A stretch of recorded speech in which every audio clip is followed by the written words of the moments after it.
आपकी असफलताओं का जिम्मेदार कौन?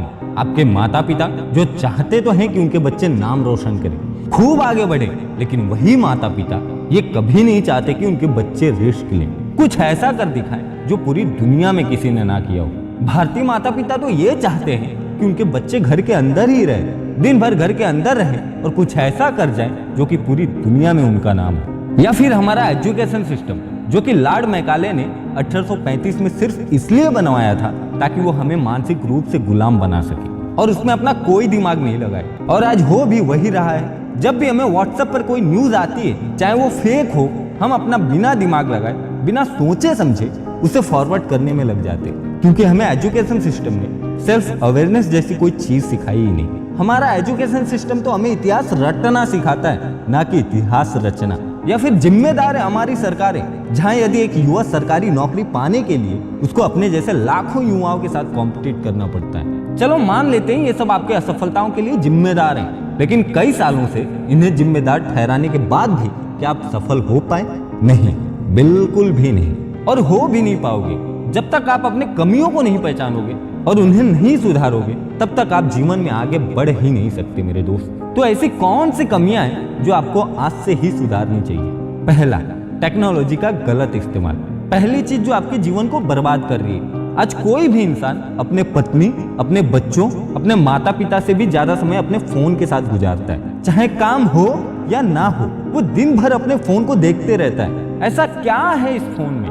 हर इंसान के फोन में 4 से 5 ऐसे एप्लीकेशन होते हैं जिनमें वो दिन भर लगा रहता है। हर कुछ देर बाद वो खोलता है, फिर बंद करता है। उसे ये बात बहुत अच्छे से पता है कि इससे उसका बहुत सारा समय बर्बाद हो रहा है, लेकिन उसके बाद भी वो ये करता रहता है। दूसरा, हमारे युवाओं का रिलेशनशिप। दूसरा सबसे बड़ा कारण है कि आज के युवाओं का रिलेशनशिप जो साल में मौसम की तरह कई बार बदलता है। पहले ये परेशान रहते हैं कि हमारी जिंदगी में कोई नहीं है, जब कोई आ जाता है तब परेशान रहते कि इसने मुझे धोखा दिया, और इसी धोखे से उबरने के लिए वो अपने जीवन के कई सारे साल बर्बाद कर जाते हैं। बाबू सोना जान करने के चक्कर में वो ये भूल जाते हैं कि उनके जिंदगी में इससे भी ज्यादा कुछ इंपॉर्टेंट है। पहले वो एक दूसरे से वादा करते हैं कि एक दूसरे के साथ रहेंगे, लेकिन फिर वो ना एक दूसरे के साथ रहते हैं और ना ही ये समय उनके साथ रहता है। तीसरा, इनोवेशन का ना होना।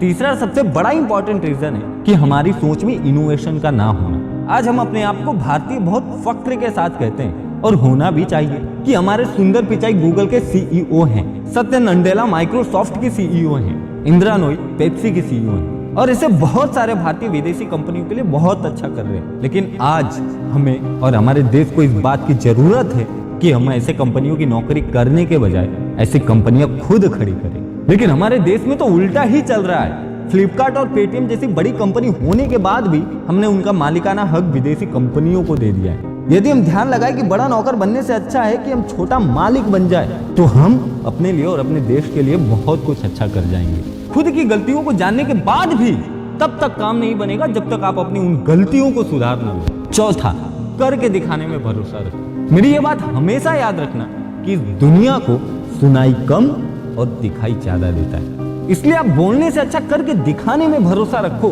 कई बार आप अपने फैमिली पर गुस्सा हो जाते होंगे कि वो आपकी बात नहीं मानते। क्यों माने? सालों से आप सिर्फ बोलते ही तो आ रहे हो कि मैं ये कर डालूंगा, वो कर डालूंगा, लेकिन आपने उन्हें करके नहीं दिखाया। जिस दिन आप उन्हें करके दिखा दोगे ना, उस दिन सिर्फ फैमिली ही नहीं, पूरी दुनिया आपकी बात मानेगी। पांचवा, खुद के साथ एक्सपेरिमेंट करो। आपको अपने साथ एक्सपेरिमेंट करना होगा। दुनिया जरूर कहती है कि एक लक्ष्य बनाओ और उसे हासिल करके दिखाओ, लेकिन उस एक लक्ष्य को बनाने के लिए पहले आपको कई बार अपने साथ एक्सपेरिमेंट करना होगा। जैसे हुसैन बोल्ट बहुत ही अच्छे क्रिकेटर थे, लेकिन उन्होंने अपनी प्रतिभा को पहचाना और दुनिया के सबसे तेज धावक बने। ऐसे ही आपको अपने साथ एक्सपेरिमेंट करना होगा और उसी के बाद आगे बढ़ना होगा। अब इस एक्सपेरिमेंट में आप कई बार गिरोगे, लोग आपको बुरा भला कहेंगे, ताने मारेंगे, कहेंगे ये तुम्हारी बस की बात नहीं है, लेकिन तुम कभी भी हार मत मानना। अपनी गलतियों को पहचानना, उन्हें जानना, उन्हें ठीक करना और जिंदगी में आगे बढ़ जाना। और गीता में हमें यह समझाया गया है कि हमारे हाथ में सिर्फ कर्म करना है, फल का अधिकार हमारे हाथ में नहीं है। वो हमें ईश्वर देंगे अच्छे कर्मों का अच्छा फल और बुरे कर्मों का बुरा फल। इसके लिए आप हमेशा तैयार रहो, और उम्मीद करता हूँ कि मेरी बातें आपको समझ में आ गई होगी। और इसी उम्मीद के साथ विदा लेना चाहूंगा। फिर मिलेंगे अगले वीडियो में। तब तक के लिए जय हिंद, भारत माता की जय।